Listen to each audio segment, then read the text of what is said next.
Chapter 11 of The Science of Being Great by Wallace D. Wattles. Realization. If you were to stop in the close of the last chapter, however, you would never become great. You would be indeed a mere dreamer of dreams, a castle builder. Too many do stop there. They do not understand the necessity for present action in realizing the vision and bringing the thought form into manifestation. Two things are necessary. Firstly, the making of the thought form, and secondly, the actual appropriation to yourself of all that goes into and around the thought form. We have discussed the first, now we will proceed to give directions for the second. When you have made your thought form, you are already in your interior what you want to be. Next, you must become externally what you want to be. You are already great within, but you are not yet doing the great things without. You cannot begin on the instant to do the great things. You cannot be before the world the great actor or lawyer or musician or personality you know yourself to be. No one will entrust great things to you as yet, for you have not made yourself known. But you can always begin to do small things in a great way.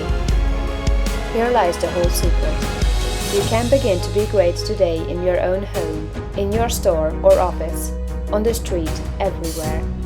You can begin to make yourself known as great, and you can do this by doing everything you do in a great way.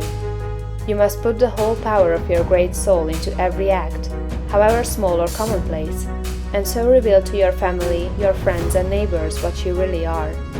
Do not brag or boast of yourself. Do not go about telling people what a great personage you are. Simply live in a great way. No one will believe you if you tell him you are a great man, but no one can doubt your greatness if you show it in your actions. In your domestic circle, be so just, so generous, so courteous and kindly, that your family, your wife, husband, children, brothers and sisters shall know that you are a great and noble soul. In all your relations with man be great, just, generous, courteous and kindly. The great are never otherwise. This is your attitude. Next, and most important, you must have absolute faith in your own perceptions of truth. Never act in haste or hurry. Be deliberate in everything. Wait until you feel that you know the true way. And when you do feel that you know the true way, be guided by your own faith, though the entire world shall disagree with you. If you do not believe what God tells you in little things, you will never draw upon His wisdom and knowledge in larger things. When you feel deeply that a certain act is the right act, do it and have perfect faith that the consequences will be good. When you are deeply impressed that a certain thing is true, no matter what the appearances to the contrary may be, accept that thing as true and act accordingly. The one way to develop a perception of truth in large things is to trust absolutely to your present perception of truth in small things. Remember that you are seeking to develop this very power or faculty, the perception of truth. You are learning to read the thoughts of God. Nothing is great and nothing is small in the sight of omnipotence. He holds the sun in its place, but He also notes a sparrow's fall, and numbers the hairs of your head. God is as much interested in the little matters of everyday life as He is in the affairs of nations. You can perceive truth about family and neighborhood affairs, as well as about matters of statecraft. And the way to begin is to have perfect faith in the truth in these small matters, as it is revealed to you from day to day.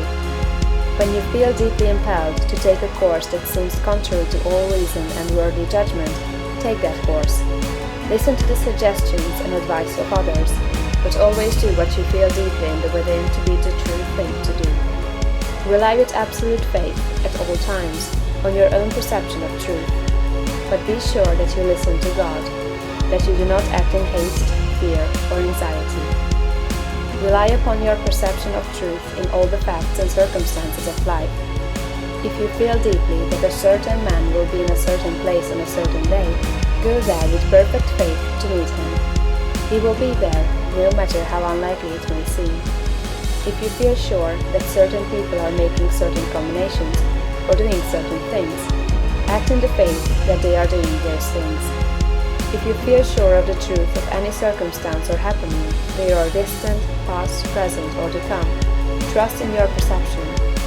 You may make occasional mistakes at first because of your imperfect understanding of the within, but you will soon be guided almost invariably right.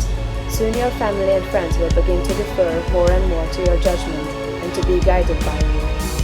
Soon your neighbors and townsmen will be coming to you for counsel and advice.